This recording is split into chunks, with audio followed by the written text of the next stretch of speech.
Happy Easter Sunday to all of you celebrating Easter out there. The holidays, though, can be a stressful time for attention deficit children. Traveling to relatives may disrupt their daily routines, and all the excitement can be overwhelming. If you follow these real family strategies, though, you may avoid the holiday havoc. Here to explain more, welcome Maria Bagby, founder of the Therapeutic Literacy Center. Good morning, Maria. Good morning. Okay, so daily routines are interrupted in holiday scheduling. Tell us a little bit about what that means for children with learning disabilities or ADHD specifically.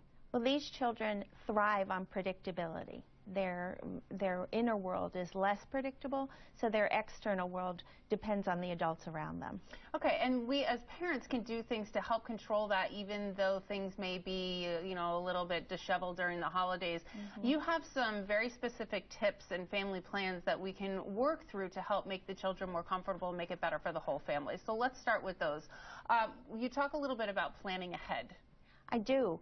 I think these children do really well having practiced, knowing what to expect.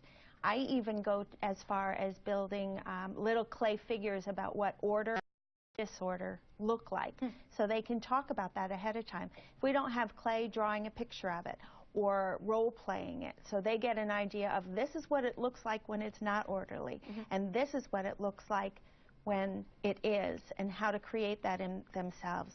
Then when they get there to that situation, they know exactly what they don't want to do, which usually inspires what they do want to do. Sure. Great tip. And, another that you've talked a little bit about, and I think this one is great, even for my child who's a toddler, he doesn't have ADHD. However, I do find that this one is really, really important, even, just for the very average child, giving your kid a holiday outing heads up. When I tell him we're about to do something, or, he's about to go somewhere, he does much better with that than if I just say, oh, we're walking out the door.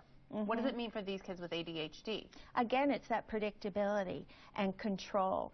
I know I have a 2-minute warning. I know I have 10 minutes. Even if time is less real for them, even setting a timer so they know what is coming, what's going to happen in the next few minutes. And specifically, behaviors. What do you see in the difference in behavior when you do this versus just kind of springing it on them?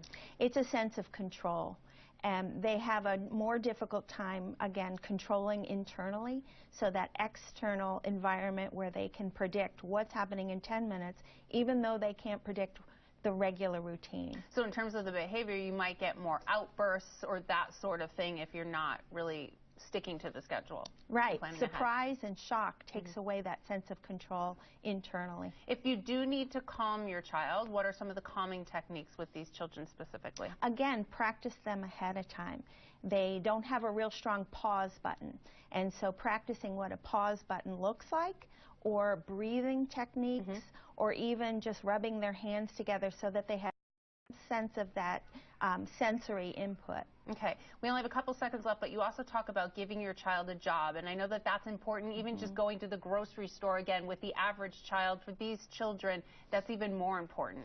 It is. Whether they get to put 3 things into the cart or open the door for someone who rings the doorbell, something as simple as carrying a plate to the table, which is something we do think about. Again, giving them more control over their own environment. Right. Okay, very helpful tips, especially on this holiday. Thank you so much for being with us, and we're going to have you back again tonight at 10 o'clock to talk with us a little bit more on this topic.